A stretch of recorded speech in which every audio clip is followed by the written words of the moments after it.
성경 빌립보서 4장 같이 보시겠습니다. 빌립보서 4장을 보기 위해서 우리가 1, 2, 3장을 좀 살펴볼 거예요. 빌립보서 1장에서 저희는 살든지 죽든지 내 몸에서 그리스도께서 존귀되려 하는 것, 결국은 주님이 가장 높아지는 것, 내 안에서 어떤 전부가 되시는 문제, 이런 이야기를 좀 다뤘죠. 2장에서는 이제 우리가 그렇게 주님을 전부로 쫓는 사람으로서 이제 우리가 실제적으로 주님을 따라가는 방법, 자신을 부인하고 자신의 의지를 꺾고 죽기까지 복종하는 그러한 것이 우리의 삶의 모습이라는 것을 배웠어요. 3장에서는 내게 유익하던 모든 것들, 내가 스스로 자신을 높일 수 있었던 모든 것들이 다 아무것도 아니라는 것과 그리스도께서 내 삶의 유일한 목표라는 것을 우리가 좀 살펴봤죠. 이거는 사실 정상적인 그리스도인들이 마음속에 품어야만 하는 그런 마음가짐들이에요. 그리고 이제 이 세 가지 때문에 나타나게 되는 어떤 결론으로서 사장이 좀 중요하다고 저는 생각을 해요. 물론 이게 그렇게 안 보셔도 상관없는데 관점 자체를 제가 왜 이렇게 좀 이야기를 정리하고 싶냐면 사장을 갖고 싶어하는 그리스도인들은 너무나 많아요. 빌립보서 이제 4장에서 나오는 그 축복을 얻고 싶어하는 그리스도인들은 너무나 많은데 1장, 2장, 3장을 안 하시고서 4장을 바라신다는 거예요. 그러니까 4장을 이루실 수가 없다는 거죠. 그래서 제가 이렇게 이야기를 한 거예요. 그럼 4장에서 우리가 보는 그 최상의 상태가 무엇이죠? 바로 이 평강이잖아요. 평강. 우리 요한복음 14장에도 나오는 정말로 많은 그리스도인들이 바라시는 것. 평안을 너희에게 끼치노니 곧 나의 평안을 너희에게 주노라. 내가 너희에게 주는 것은 세상이 주는 것 같이 아니하니라. 너희는 마음에 근심도 말고 두려워하지도 말라. 근심, 걱정, 세상에 대한 어떤 염려, 이런 것들이 없는 상태, 그러한 완전한 평강의 상태로 우리가 있기를 많은 분들이 바라시거든요. 이것을 바라시는 것에 비해서 이게 없잖아요. 1장, 2장, 3장이 없잖아요. 그게 문제거든요, 지금. 주님을 내 안에서 가장 존귀되고 그가 내 안에서 가장 높아지고 그는 흥하여야 하겠고 나는 쇠하여야 하는 그런 마음이 없어. 그리고 죽기까지 자신을 복종시키고자 하고 자신을 부인하고 세상에서 자신의 의지를 관철하고자 하는 그런 게 없는 상태. 그런 게 안 돼요. 그리고 주님이 나의 유일한 목표고 나의 자랑, 나의 유익한 것들을 포기하고자 하는 것이 너무나 없는 거예요. 근데 이것을 하지 않고서 평강을 바래요. 근데 이루어지지 않아요. 이건 저도 알겠더라고요. 살아보니까. 왜냐면 이 평강이라고 하는 것은 결국 주님께 자신의 모든 것을 맡겨야지 생기는 거예요. 주님께 모든 것을 의지해야 돼요. 이게 가장 핵심이거든요.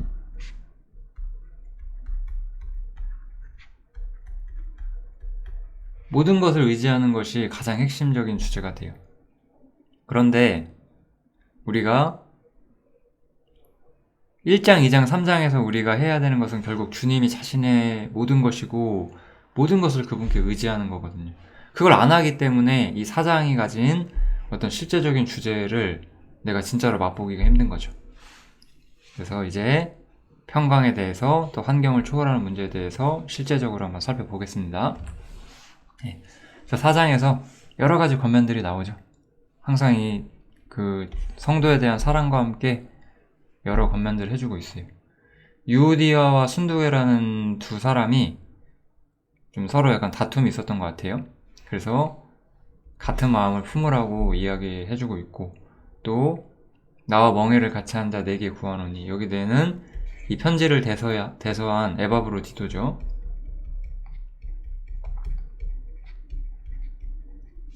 에바브로디도에게 저 부녀들 유오디아와 순도계를 돕고 또 여러 동역자들을 도우라고 그렇게 이야기를 하고 있어요. 그러면서 그들이 다 한 형제고 생명책에 있는 사람들이라고 확증을 해주고 있죠. 그래서 그냥 일반적인 겉면을 좀 해준 후에 이번에는 항상 기뻐하라는 것과 너희 관용을 알게 하라라고 이야기를 해줘요. 이 기쁨과 관용은 결국 여기서 설명한 것처럼 주 안에서 하라는 거예요. 그럼 주 안에서 하라는 말은 제가 좀 우리가 이해하기 쉽게 설명을 하자면 우리는 언제 기뻐하죠? 우리에게 기쁨의 이유가 뭔가요?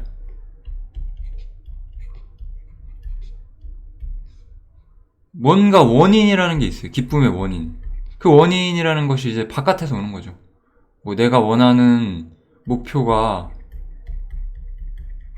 성취됐다든지 뭐 아무튼 뭐 이런 거잖아요. 내가 바라는 게 되는 거예요.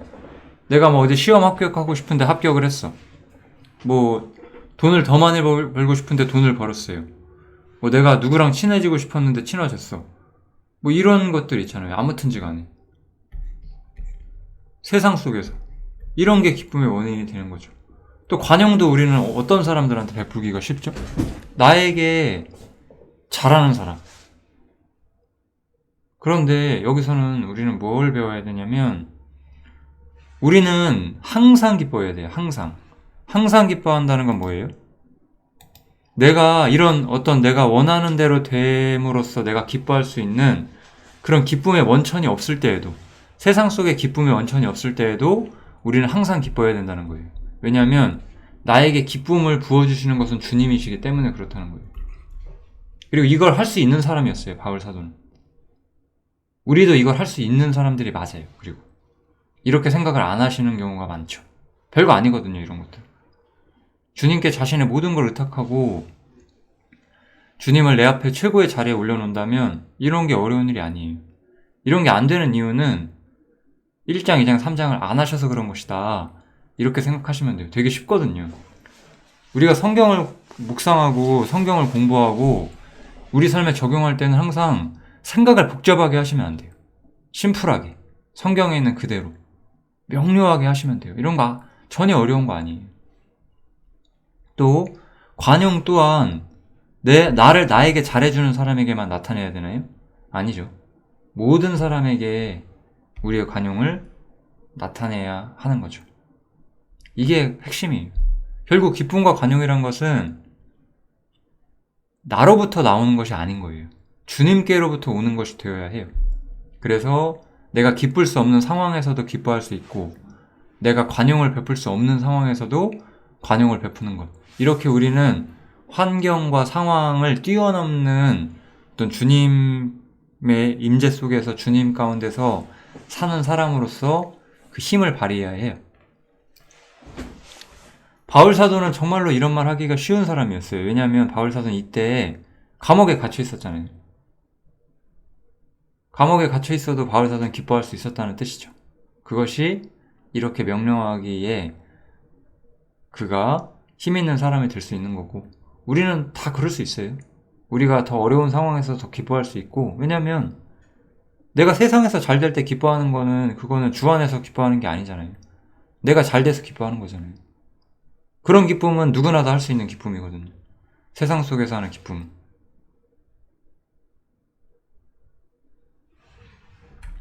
아까 요한복음 14장에서도 제가 말씀드렸죠. 평안을 너희에게 끼치노니 나의 평안을 내게 주노라. 내가 주는 기쁨은 세상과 같지 아니하니 이렇게 해서 이야기가 쭉 나오잖아요. 그것처럼 우리가 얻게 되는 기쁨이나 우리가 품어야 하는 관용은 세상 가운데서 우리가 받아야 되는 것이 전혀 아니다. 그것을 좀 이해하시면 너무 좋을 것 같습니다. 이제 이러한 관점 속에서 우리는 하나님의 평강이라는 주제로 오게 돼요. 여기서 우리가 그 로마서에 보면은 이제 거기서는 이제 그 화평이라고 말을 하는데 이 평강, 화평, 평안 이런 단어들이 전부 다 똑같이 다 피스예요. 영어로는 그냥. 그래서 그냥 이것도 알고 계시고, 그래서 이거를 다른 단어를 쓰지 않거든요. 그래서 이제 평강이나 평안이나 화평이라는 단어는 그 단어 자체를 구분하려고 하지 마시고 문맥을 통해서 의도를 정확히 찾으시면 좋겠어요. 그래서 로마서에서는 이제 우리가 하나님과 화평을 이뤘다라고 말을 해요. 그럼 하나님과 화평을 이룬 이유는 뭘까요? 우리의 죄가 용서됐고 우리가 하나님 앞에서 의롭다함을 받았기 때문에 이제 하나님 앞에 당당히 설 수가 있게 됐어요. 그것이 바로 하나님과 화평을 이루었다라는 표현이라면, 여기서 하나님의 평강은 뭐죠? 하나님 자신에게서 오는 그 평강이 아까 예수님께서 말씀하셨던 나의 평안을 너희에게 주노라 라고 하셨잖아요. 그렇게 하나님과 예수님의 평강이 우리에게 주어진다는 거예요. 이렇게 주어지게 되면, 다시 요한복음 볼게요. 여기 있죠? 요한복음에 보면은 내가 너희에게 주는 것은 세상이 주는 것 같지 아니하니라. 그렇게 되기 때문에 우리는 근심도 사라질 수 있고 두려움도 사라질 수가 있단 말이에요. 이런 거예요. 주님께서 주시는 그 평강이. 그래서 바울 사도는 이제 우리한테 이렇게 권면하기 시작해요. 아무것도 염려하지 마라. 그리고 오직 모든 일에 기도와 간구로 너희 구할 것을 감사함으로 하나님께 아뢰라, 이렇게 말씀을 하고 있어요.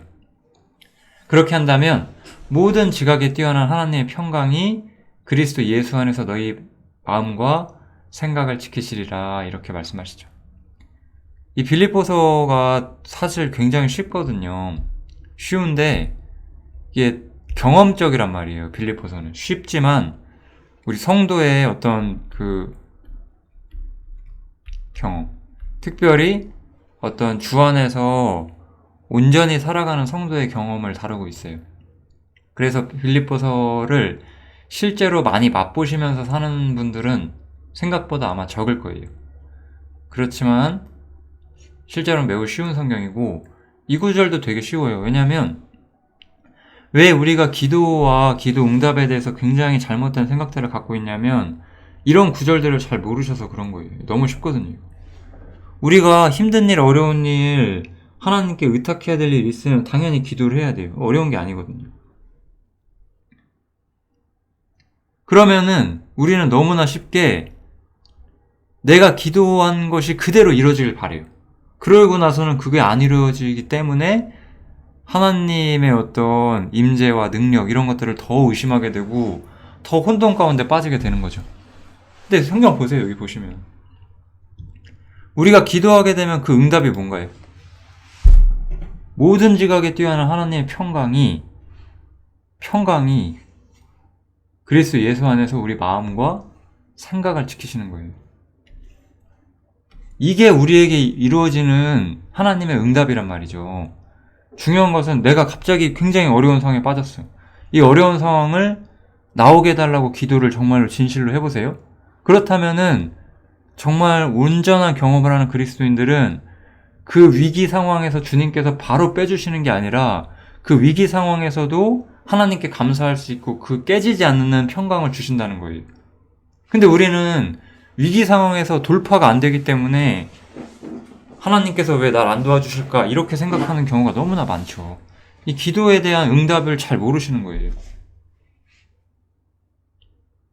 우리가 기도를 어떻게 해야 되고 무엇을 받을 수 있는지를 정확히 성경적으로 잘 안 보시는 경향이 있거든요. 내가 돈이 필요한데 돈 달라고 하면 그게 이루어지는 것도 아니고, 그것이 혹시 성경적인 기도라도 하나님 우리 가족 전도 되게 해주세요, 저 사람 전도 되게 해주세요, 100% 그게 되는 건 아니에요. 모든 일에 기도에서 가장 강력하게 오는 중요한 응답 중에 하나는 지각에 뛰어나신 하나님의 평강이 우리 마음과 생각을 지키는 거예요. 우리가 그래서 더 온전히 하나님을 이해할 수 있고 올바로 살아갈 수 있도록 우리 마음과 생각을 지켜준다는 거죠. 다시 앞에 볼게요. 그렇기 때문에 우리는 어떠한 상황 속에서도 군심도 말고 두려워하지도 않을 수가 있는 거예요. 왜냐하면 예수님은 이때 이제 세상에서 제자들하고 이제 결별하시고자 하고 계셨어요. 왜냐하면 예수님은 이제 죽으시고 부활하시고 하늘로 오르실 것이기 때문에 결별하게 되는 거죠. 그럼 이 제자들은 남겨지게 되잖아요. 이 세상에. 이 세상에 혼자 남겨지게 되는 이 제자들을 위해서 주님께서는 너희가 어떤 상황에서도 근심도 말고 두려워하지도 말라라고 말씀해 주시는 거지. 만약에 이 제자들이 바라는 거는 예수님이 떠나지 않으시는 거나 자신들이 예수님과 함께 올라가는 거잖아요. 그 두 개의 바람은 이루어지지 않았어요.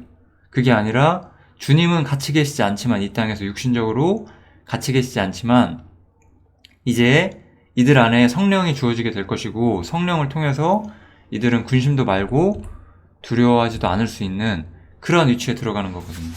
우리도 마찬가지. 우리는 복음이 가진 모든 영역들을 이제 받고 그런 것들을 이해하고 있는 빌립보 성도들은 어떠한 상황 속에서도 하나님의 평강이 그들의 마음과 생각을 지켜줄 수 있다는 것을 믿고 그것을 경험해야 되는 사람들이 된 거죠. 이게 하나님의 평강이에요. 하나님의 평강은 하나님과 내가 화평을 이뤘다는 주제도 아니고, 내가 어떤 외부적인 상황이 좋아져서 평강을 이루어지는 것도 아니고, 어떠한 상황 속에서도 하나님이 나를 위하신다는 그 생각 때문에 나의 평강과 기쁨이 깨지지 않는 거예요. 그래서 나는 항상 기뻐할 수 있고 마음과 생각을 지킬 수가 있는 거죠. 이번에는 이제 그 평강을 주신 분, 그 하나님에 대한 이야기를 하고 있어요. 정말로 형제들아, 무엇이든지 참되며 무엇에든지 경건하며 무엇에든지 오르며 무엇에든지 정결하며 무엇에든지 사랑할 만하며 무엇에든지 칭찬할 만하며 무슨 덕이 있든지 무슨 기림이 있든지 이것들을 생각하라. 너희는 내게 배우고 받고 듣고 본 바를 행하라. 여기 보면 결국 요거 있죠. 너희는 내게 배우고 받고 듣고 본 바. 이것들이 이 앞에 있는 것들이거든요. 쉽게 말하면. 이걸 한마디로 말하면 선과 사랑과 의를 베푸는 삶을 사는 거잖아요. 쉽게 말하면 그냥. 하나님 앞에 좋은 것들, 하나님 앞에 합당한 삶을 계속해서 추구하는 삶을 살라는 거예요. 우리가 이러한 삶을 살 때 얻게 되는 결과가 뭘까요? 평강의 하나님이 나와 함께 계신다는 것. 그 나에게 온전한 그 평강, 모든 환경을 이길 수 없는 평강을 나에게 주시는 그 하나님과 내가 함께 한다는, 이거는 쉽게 말하면 동행 혹은 교통. 이것이 내 삶에 지속적으로 유지되는 삶으로 우리가 나아갈 수 있다는 거죠. 왜 제가 1장, 2장, 3장이 중요하다고 하는지 좀 충분히 설명을 드리고 있다고 생각을 하거든요. 결국 우리의 삶이라는 건 결국 주님이 나의 모든 것이 되시고, 그렇기 때문에 주님이 살았던 방식을 배우고 이제 하늘에 계신 주님을 나의 유일한 목표로 삼고, 그렇기 때문에 우리는 항상 선과 사랑과 의를 베푸는, 덕을 베푸는 삶이죠. 그런 것들을 추구해야만 하는 거예요. 그리고 그런 사람들은 이 땅에 사는 동안에도 1장, 2장, 3장은 그냥 사람이 우리가 살아가는 방식, 우리가 어떤 마음으로 살아가야 되는지 그 자체를 가르치고 있다면, 4장은 그렇게 사는 가운데 이 땅에서도 우리가 상당 수준의 어떤 평강과 하나님의 능력을 경험하면서 살 수 있다라고 말하는 것이 4장이죠. 그래서 이렇게 선과 사랑과 의와 덕을 베풀어가는 삶, 그런 것들을 채워가는 삶을 우리가 살고 있다면 우리는 항상 하나님과 자신이 동행하고 있다는 것, 하나님과 자신이 함께 교통하고 함께 가고 있다는 것을 알 수 있다는 거예요. 그렇다면 제가 그래서 왜 아까 이 얘기를 했는지 좀 다시 한번 설명을 하자면, 이 4장의 간증을 원하는 형제님들 너무나 많으세요, 진짜로. 그렇죠? 아마 정말 구원받은 그리스도인이라고 한다면 항상 이렇게 평강을 알고 하나님과 동행하고 싶어요. 근데 그러려면 1장, 2장, 3장을 하셔야 돼요. 그게 제가 드리고 싶은 답이에요. 쉽죠? 되게 쉬운 거거든요, 이거는. 그래서 바울사도는 본인이 이제 모든 상황과 환경을 초월하는 그런 믿음의 삶을 살고 있다라고 말을 해요. 여기 앞뒤로 이제 그 빌립보 성도들이 그 바울을 돕는 문제 이런 것들이 나오는데 뭐 그런 것들은 그냥 직접 읽어보시면 좋을 것 같고요. 아무튼 그래서 바울 사도는 살다 보니까 비천해질 때도 있었어요. 물질적으로 매우 어렵고 환경이 힘든 상황도 있었어요. 그리고 풍부할 때도 있었어요.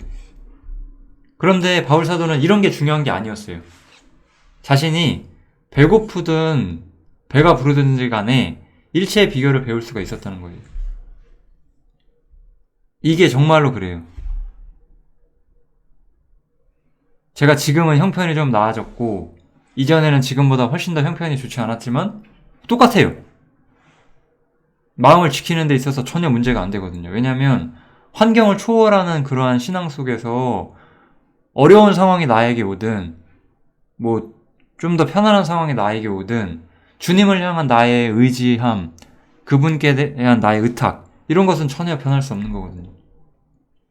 궁핍하면 궁핍한 대로 또 부유할 때는 베풀면서 그렇게 살면 되는 거고 전혀 나에게는 하나님과 나의 어떤 관계를 막을 수 있는 어떠한 그런 방해 요소도 없는 거죠.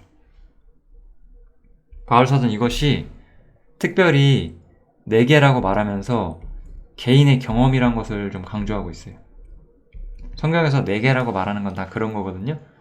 내게라고 말하는 것은 모든 그리스도인이 무조건 그렇다는 게 아니라 바울이 내가 그랬던 것처럼 너희 중에서도 너희가 그러는 사람들, 실제적으로 이것을 경험하는 사람들이 있을 것이다.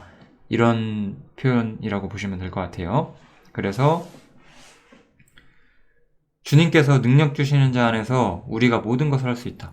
우리 개개인들 모두가 정말로 하나님 말씀을 쫓아서 주님을 유일한 목표로 삼고 사신다면은 이러한 일체의 비결을 배우시고 모든 능력을 하나님께서 끌어올 수 있는 그런 그리스도인들이 되실 수가 있어요. 저는 신학자가 아니고 이 빌립보서 4장을 이론으로 말하는 사람이 아니에요. 이것은 경험이에요, 경험. 잠언에 보면 다리를 저는 자는 달리기를 힘없이 한다고 하거든요. 저는 자의 다리는 힘없이 달렸나니 이렇게 표현을 하죠. 그래서 미련한 자의 잠언도 그러하다라고 말을 해요. 무언가를 정말로 아는 것이 아니라면 그 사람이 무슨 잠언을 베풀든 아마 쓸모가 없을 거예요. 근데 저는 이것이 경험이라고 말씀드리고 싶어요. 왜냐하면 저는 이것이 제가 경험해보지 못한 걸 말하는 게 아니거든요. 경험해본 것을 말하는 거기 때문에 우리도 다 경험할 수가 있습니다. 최상의 상태를 경험할 수가 있어요. 이런 상태를 유지하며 사시고 싶어질 거예요, 분명히. 그래서 바울사도는 이제 아까 바울사도에게 재물을 지원해주는 문제, 이런 문제들에서 조금 이야기를 덧붙여줘요. 그래서 내게는 모든 것이 있고 또 풍부한지라.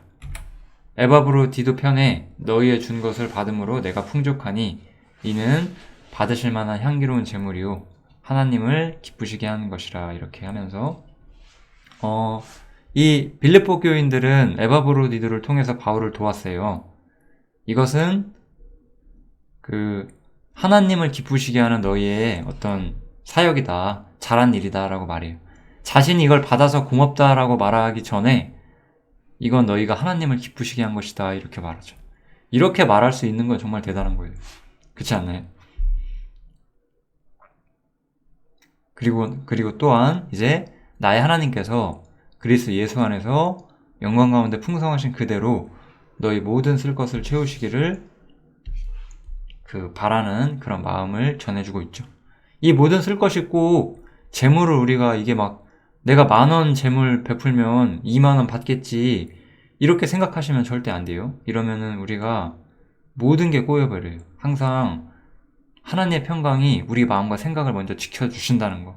그 가운데에서 삶에서 우리가 주님을 여러 가지 면에서 경험하고 배워갈 수 있다는 거. 그런 부분으로 이해를 해주시면 좋겠습니다. 빌립보서 4장은 결국 우리가 주님을 나의 중심으로 두기 때문에 나타나는 모든 것을 이기는 삶이 나타나고 있어요. 그런데 우리가 주님을 우리의 중심에 두지 않는다면, 특별히 성경적인 방식, 빌립보서에서 가르쳐준 방식으로 중심에 두지 않는다면, 다른 방식으로 중심에 두시는 분들도 많잖아요. 뭐 예를 들면 교회에 정말 자신의 인생을 다 바친다든지, 교회에 투자한다든지, 뭐 물질을 다 바친다든지, 뭐 율법을 정말 목숨 다해 지켜보려고 노력한다든지, 막 수도사처럼 정말 철저하게 자신을 성별해 본다든지, 그런 거 아무리 해도 안 되세요. 그런 거 안 돼요. 저도 해봐서 아는데 안 돼요. 저도 옛날에 해방 알기 전에 이 최상의 상태를 가지고 싶어서 정말 별짓 다 해봤거든요. 근데 없었어요, 답이. 그게 아니라 우리가 정말로 하나님이 우리에게 주시는 그 진정한 축복, 복음에 가진 모든 전체 영역을 알고 그 영광 중에 계신 그리스도를 추구하면서 이 땅에서는 주님처럼 자신을 포기하는 삶, 그런 곳에서 우리는 오히려 어떤 최고의 경험을 할 수가 있죠. 빌립보서 4장, 이 환경을 초월해서 어떤 최상의 경험을 가지고 사는 그리스도인들의 모습, 정말 멋있는 성경이죠. 빌립보서 4장 여기서 마치겠습니다. 감사합니다.